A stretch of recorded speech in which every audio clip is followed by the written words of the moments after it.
sense to keep small businesses open and viable.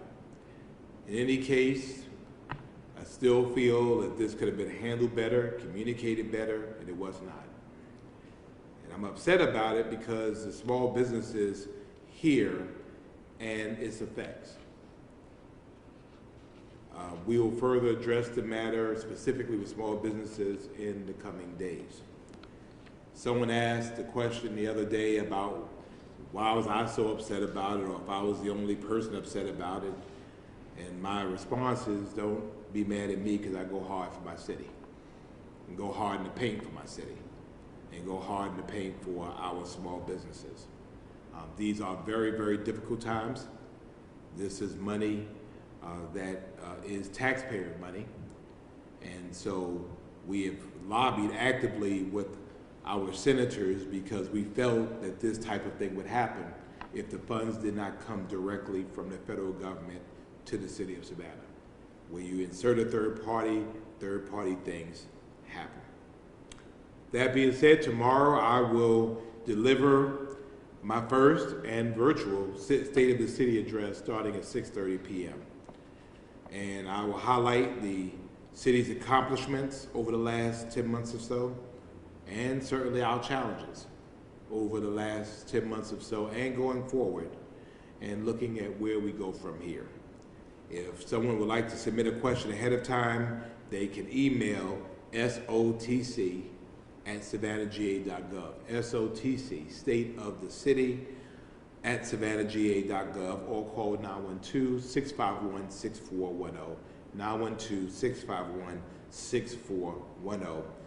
You can also comment on our State of the City social media post.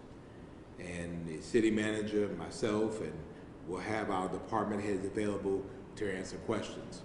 We further committed that the questions not answered publicly, that we will release a document with answers to all of those questions within a week or so of the State of the City address to make sure all the questions are answered. Our city manager will also deliver his annual report to the City Council during this address. The city manager's report is actually mandated by the charter of the City of Savannah. The address will be held through Zoom, and you can view it on the City of Savannah's Facebook, YouTube, and SGTV Channel 8. I know that we're all accustomed to the Georgia Ports Authority annual State of the Port address being held at the Savannah Convention Center, but this year it has gone virtual. It's an adjustment that GPA had to make because of COVID, but it means that even more people will be able to see the latest developments in the infrastructure and global trade at the Port of Savannah. GPA Executive Director Griff Lynch will present the virtual State of the Port address at 11 a.m. on Thursday, October the 22nd. You can register for this event at GeorgiaPorts.com. You can also watch it live on the Cities of Savannah's Facebook and SG Cable Television Channel 8. And we're actually excited about this because for years, the State of the Port address has always been an exclusive event. You paid $75 and you go across to the convention center. And this is the first time that people will all be able to see what's happening at the ports that are so important to all of us. So this pandemic has brought up an opportunity for transparency, and we're glad to partner with the ports to make that happen.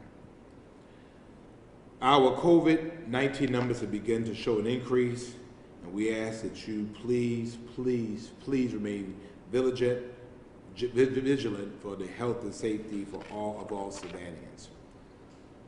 Our 7-day rolling average is 35.57 new cases per day, with the 14-day rolling average standing at 32.71. Why that's concerning is that if your 7-day average, which is your most recent numbers, are higher than your former, then that means that your cases are increasing. And that means we have an upward trend in Chatham County. And it's startling to note that the numbers over the past 7 days represent a 40% increase as compared to the prior 7 days. The test positivity rate increased from 5.7 to 6.1, and the community transmission index stands at 156.8, which indicates we are in the worst category for virus transmission. This is our highest number since October the 6th. And I understand it. People are tired. People are stressed out. They are so over COVID-19. I felt this weekend as I celebrated Savannah State's homecoming from the comfort of my living room. People are just waiting for this to be over. And as I went around the city, as I do on the weekends, I mean, there were just too many instances all over the place of people just not taking this seriously. And as much of enforcement as we have, certainly it's not enough because people are just saying, the hell with it, and we're just going to live our best lives. So either they are lulled into a false sense of security, or they don't realize how serious this is. We are clearly in this country coming upon our second wave that was predicted. And although Georgia has held relatively steady, you look across the country and you see these positivity rates start to increase. Likewise, here you see people visiting our cities, coming from all over the country.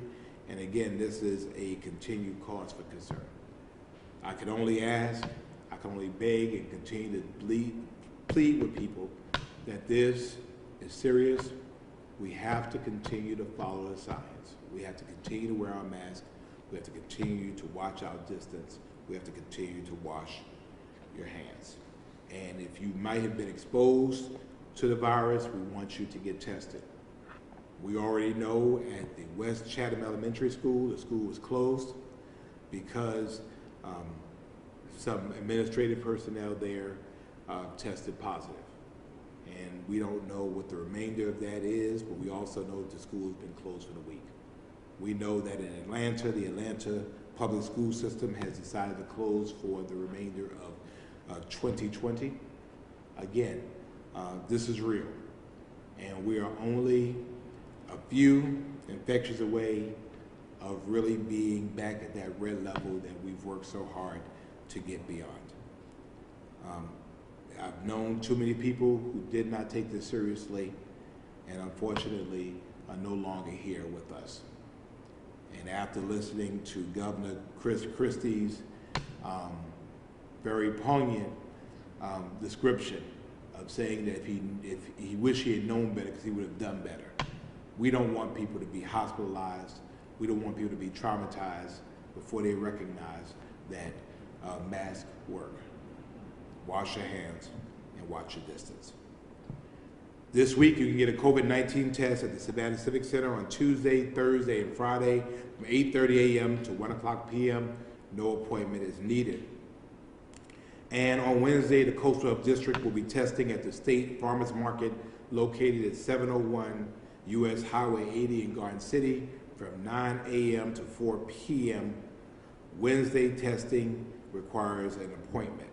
And you can make an appointment online at covid19.gachd.org, covid19.Georgia Coastal Health District, gachd.org, or by calling the COVID-19 testing call center at 1-912-230-9744, 912-230-9744.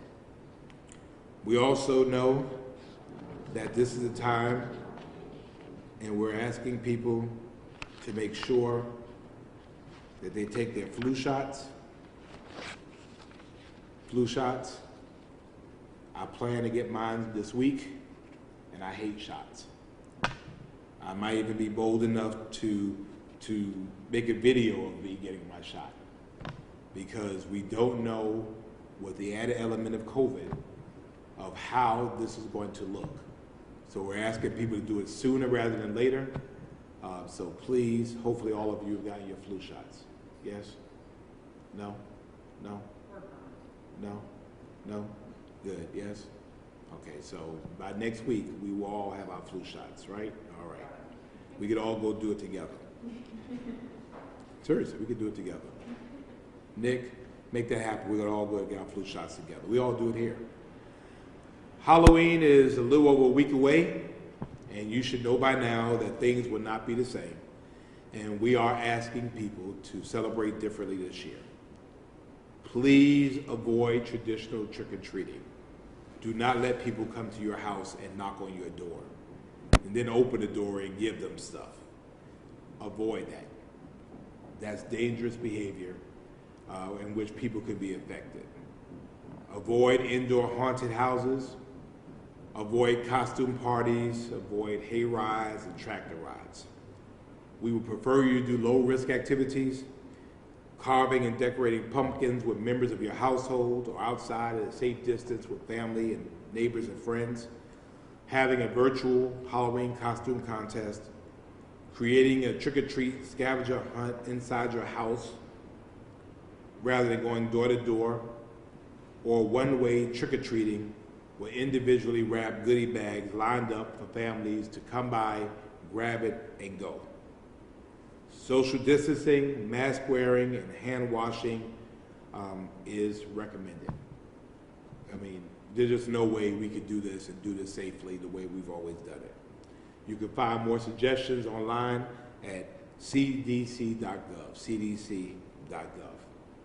Election day is November the 30th, and we want people to plan about how they're going to vote. I am elated that this year Georgia voters have turned out in record numbers to vote early. The Secretary of State's office says as of 9 p.m. on Saturday, more than 1.4 million Georgians have voted. More than 780,000 cast votes early in person, with another 654 plus voting absentee by mail. That's almost a 150% increase in total turnout to date compared to early voting in 2016. Early voting continues through Friday, October the 30th, which is next week, and any registered Chatham County voter is eligible to vote early. I've received my absentee ballot. I'm going to fill it out, and probably on Saturday, I'm going to drop it in the box. That's how I'm going to do it. It gives me the comfort of knowing that I'm filling it out. It also gives me the security of knowing I'm dropping it in a secure drop box with 24-hour surveillance. And it helps me to avoid the lines. And so we're asking people to do the same. We know some people just want to be in line, and that's fine.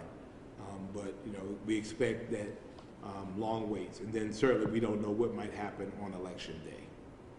Early in-person voting is available Monday through Friday at the Board of Registrars' main office, which is 1117 Eisenhower Drive, Suite E, from 8 a.m. to 6 p.m. At our very own Savannah Civic Center, 301 West Oglethorpe Avenue, from 9 a.m. to 4 p.m. The Mosquito Control Complex at 65 Billy B. Hare Drive, from 9 a.m. to 4 p.m. The Islands Library at 50 Johnny Mercer Boulevard, from 10 a.m. to 4 p.m.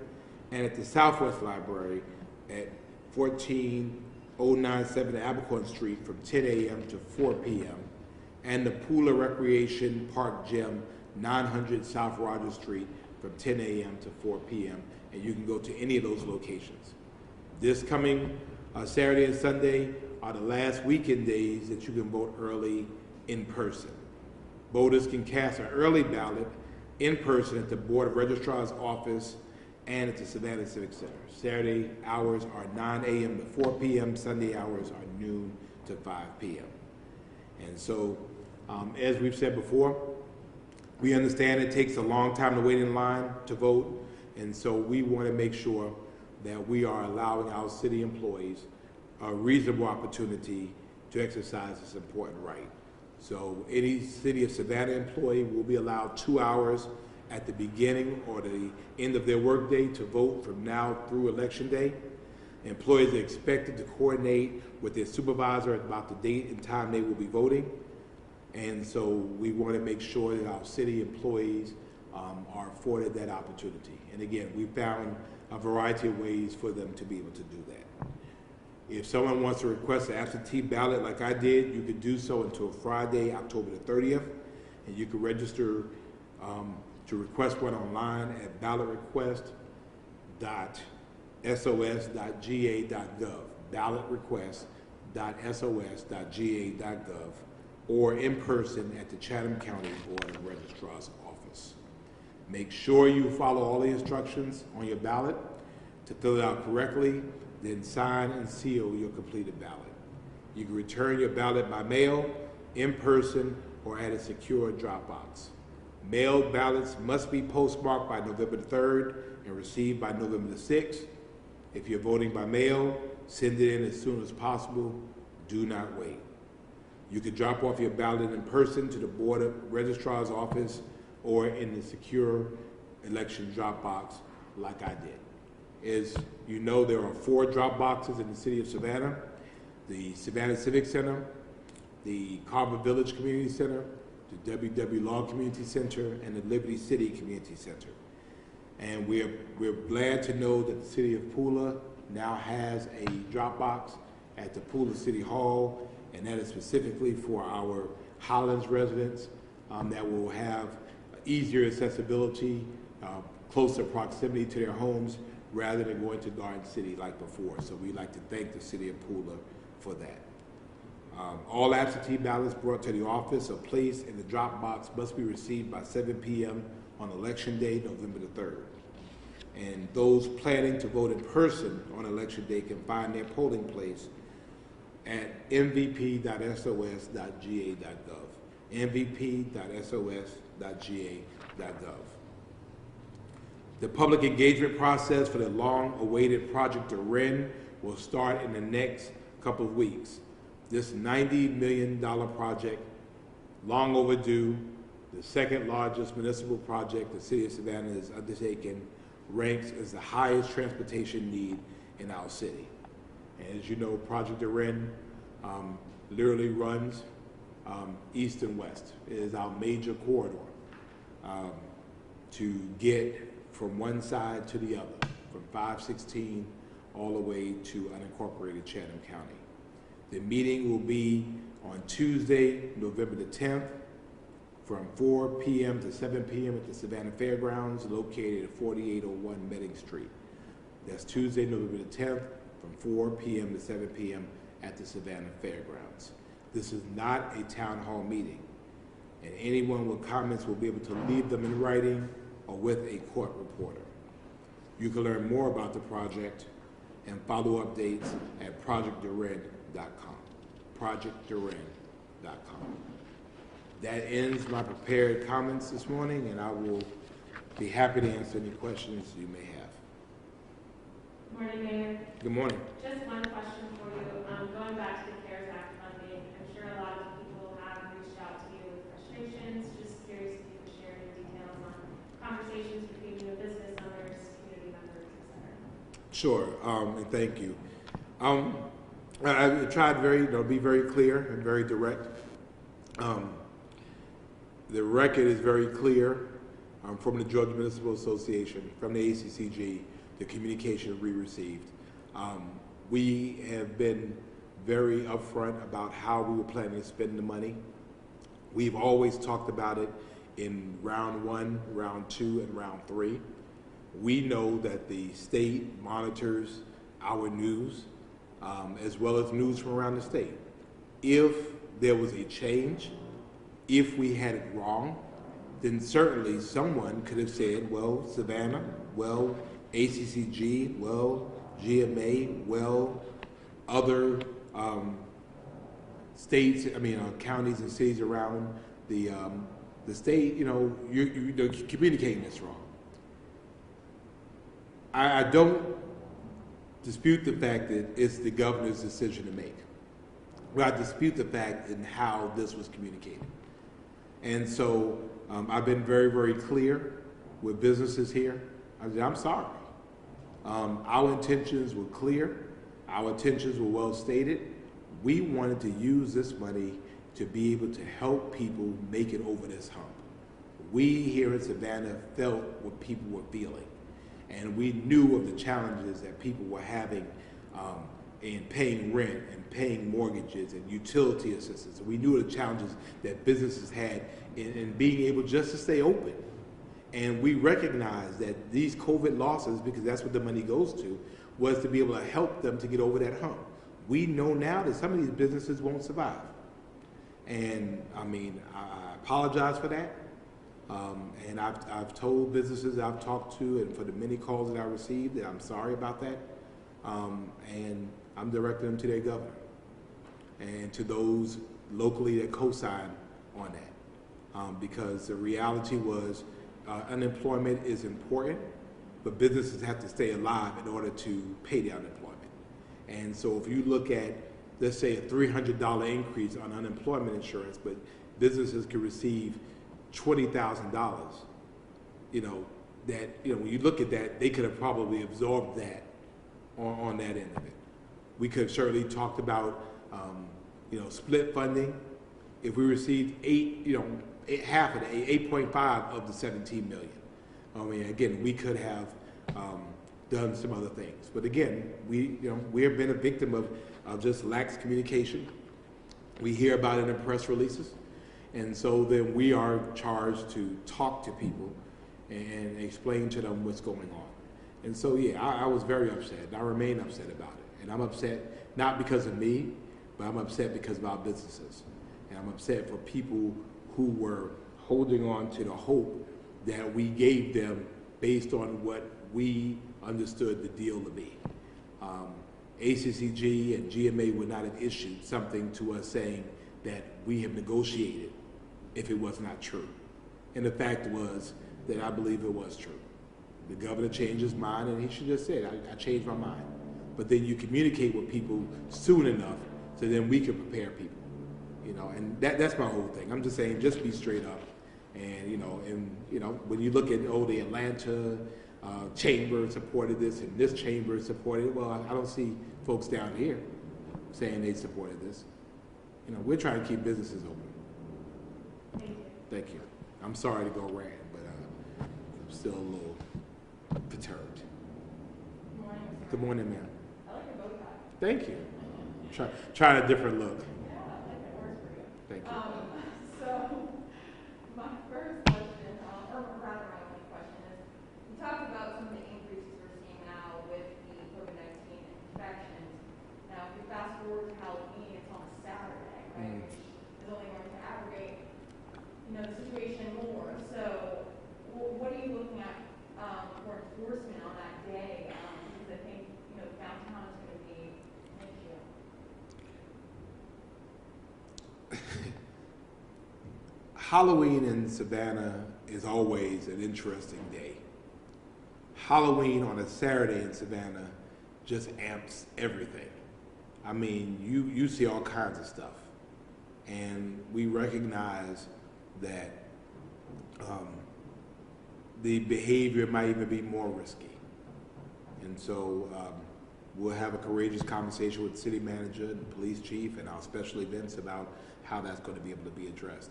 I mean, the interesting thing is that people come and they'll say, well, you're not enforcing it, It's like, again, the goal is to give people masks. On the other end of it, it's a bunch of folks. We are going to step up enforcement on things we can immediately control, which is I've seen more and more tour companies, that are not doing the right thing, and citizens are sending us pictures. And I want to use those pictures to start enforcing on that end of it. I've seen walking tours, 30, 40, 50 people in the square, and I'm watching this. And so we'll address that on that end. And again, I'll be talking with our team about how do we address what's going to be a very wild Halloween Saturday. You almost hope it rains. Thank you. Good morning, Mr. Mayor. Good morning, ma'am. Another question coming off of the enforcement is, I know a few weeks ago you talked about extending the hours of your enforcement team. Yes. Did that ever happen? And I apologize if it didn't, I missed it. She asked about the extension of the enforcement team. I believe they did extend their hours. I don't know what they were. Okay. And to be honest with you, I don't know if we want to tell you for obvious reasons. Fair enough. But I believe they were extended. Okay. And my other question is around Halloween. I know a lot of people have been wondering, like, is the city going to cancel it, I guess? The recommendations that you talked about earlier, are those solely recommendations for people as they are out and about with their kids for trick-or-treating and whatnot? Yeah, I mean, I think the government has to recognize what our limitations are. I don't know whether we would have police rolling up, throwing little kids in jail because they're going from door to door. But realistically, we understand that all of the rules of COVID-19 transmission is addressed when you have young people who might be asymptomatic going to someone's door, ringing the doorbell, opening the door, saying trick or treat, and someone putting something from their house into some, it's just wrought with problems. So, I mean, I don't know how I would cancel Halloween, but I'm just saying that, we just have to be smart. There's already a lot of discussion about how Thanksgiving will be different, that it's these small gatherings that actually might create the community spread that we're fearing. Halloween will help put us in that area. We're asking people to have sense. I mean, the interesting thing is this, is that people feel, and this has happened on my social media stuff, people feel like when they decide not to follow the signs, that they're hurting me. I'm not wearing a mask, I don't care. Like they're hurting me. No, you're hurting you. Like my feelings are going to be hurt or something like that if they're putting their lives in jeopardy. We want people to be okay. And again, I just can think of some examples of people who said, this is not real. I'm not doing it. And they found themselves either dead or in an ICU or their lives changed forever. We just want people to be safe, be smart. We got to get past this. We're all tired of it. I'm tired of it. Our council has not met in person since March. We have not been able to do many of the things we used to do. We want life to get to whatever our new normal is. But we recognize this is a journey. We have to get there. And we see it in, but we don't want to take the necessary steps to get there. And again, I'm hoping and praying, but when you look at what's happening globally, the cities that were doing well around the world are starting to have these upticks again. And so if we are smart about it, then that tells us we really need to jump on this in the front end until reacting to it when it comes again. Well, and never mind what trick-or-treating might do to the schools, right? Well, again, now you went there, but you're absolutely correct. Again, young people now who now come and give it to their favorite administrator, their favorite teacher. Again, people have accused me of saying I don't want schools open. No, I want schools open. I want kids in school. I can't tell you how much I miss slowing down through a school zone. You forget how much you miss something but then you realize if you're not slowing down through a school zone, that there's no school. And so we want kids in school. I think our kids need to be in school. But the reality is we have to do it when it's safe. And we have to do it when we have data to support us doing it. And, right now, our data is just not there. It's not there. Thank you. Good morning, Mr. Mayor. Good morning. You changed locations on me. I did. I wanted to start with the Savannah in-market bridge run announcing that they're going virtual this year following the lead of several major events here, running events in Savannah. I know the city discussed not issuing event permits for events like that through the end of this month. Is that extended now since that's going virtual? My plan is to talk with the city manager, city attorney, and ultimately to recommend that November is included. I had met with the folks of the, I forgot what the run was called, but there's an earlier run in November. No, not Rock and Roll. Yes, the Publix run, thank you. And the Bridge run. And, you know, again, our commitment was we were going to follow the science. And so, you know, folks were mad at us. They, you know, somebody put a post up about, you know, we didn't want veterans in Savannah for Veterans Day, which was absolutely garbage. The reality is we came and spoke to them, and they spoke with us, and we told them that, you know, the science says that unless we have less community spread, then, you know, we can't issue a parade permit. And we would, you know, look at other ways, and we'll still look at other ways of doing it. They went to Port Wentworth. Port Wentworth said, we'll do it with no restrictions, so God bless Port Wentworth. But for Savannah, I mean, it's not necessarily the issue of the parade itself, it's the behavior of those that attend the parade. And so, you know, we'll probably end up extending it through November. We'll probably know that for sure by next week. We just have to do things in a safe manner, and we just cannot see ourselves in good conscience approving permits for public events in the public space when our numbers are still showing significant community transmission. And I did want to ask, sir, I know last week's briefing you mentioned the Savannah Youth Council. Yes. Sign-ups are still for that, correct? Yes. Okay. Can you give the public just an idea again of what Savannah Youth Council does? And I know your experience with Chatham County's Youth Commission, probably parlaying some of that into Savannah Youth Council. So again, if you can. Well, thank you. Many of you know I've been involved with the Chatham County Youth Commission, which I still manage for now 25 years. And when I got elected in 2004, Mayor Van Johnson and I founded the Savannah Youth Council to address middle school students.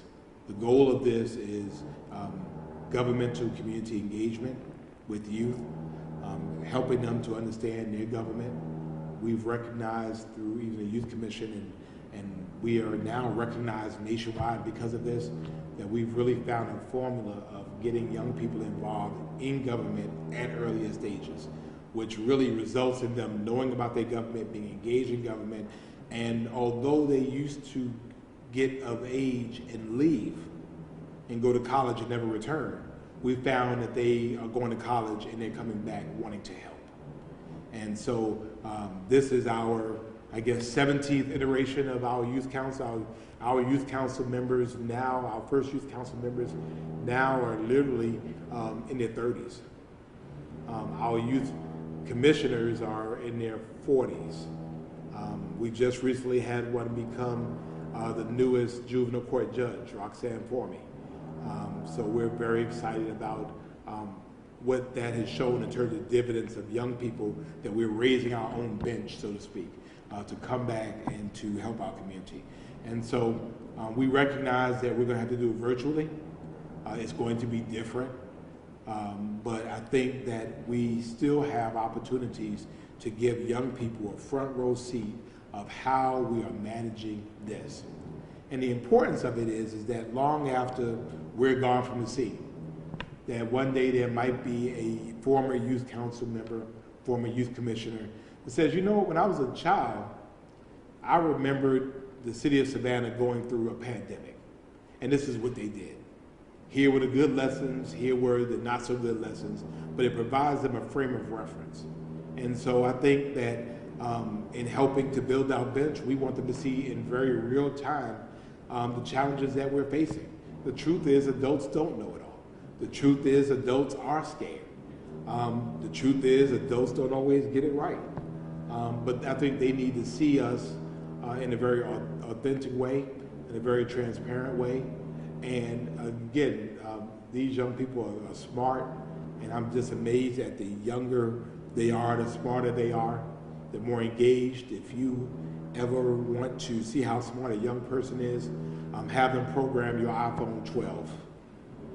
Their phones are better than mine, and I have a job. But they're able to program it, and they just know all of these things. But they're also very out-of-the-box thinkers, and they ask very difficult questions. I did a class the other day with Jenkins High School engineering students, and I will tell you that the questions they asked me were harder than any questions you've all given me on any given day. I mean, there was actually questions I was like, dang, I didn't even think about that. So, you know, we're going to move on in spite of it, and so we want our youth council engaged. This is for 8th graders now, and we're going to do the best we can with a virtual hybrid experience through the end of the school year. So we're encouraging people to look on our website, and they can go ahead and get engaged. And I appreciate that. Anything else? Okay. Well, we appreciate you all and what you all mean to us and helping us get the word out about what's happening. I'm excited about the State of the City address. Not the way I really intended it to be, but it is what it is. And the light at the end of the tunnel for us is that, and really a quick preview is that in the midst of what we've gone through for the last 7 months, your city employees have done amazing work, amazing. And they have moved through some very improbable circumstances, and they continue to be Savannah strong. We've learned new and innovative ways to do things, new and innovative ways to communicate, new and innovative ways to be creative and work in the midst of our circumstances. And yet, you know, we still have challenges, and we have new challenges we did not anticipate on January 1st. But just more confident than ever with the great folks we have here, the smart folks that we have here, that we'll be able to do better and get better. So thank you all so much. May God bless you all. May God bless the city of Savannah. Thank you.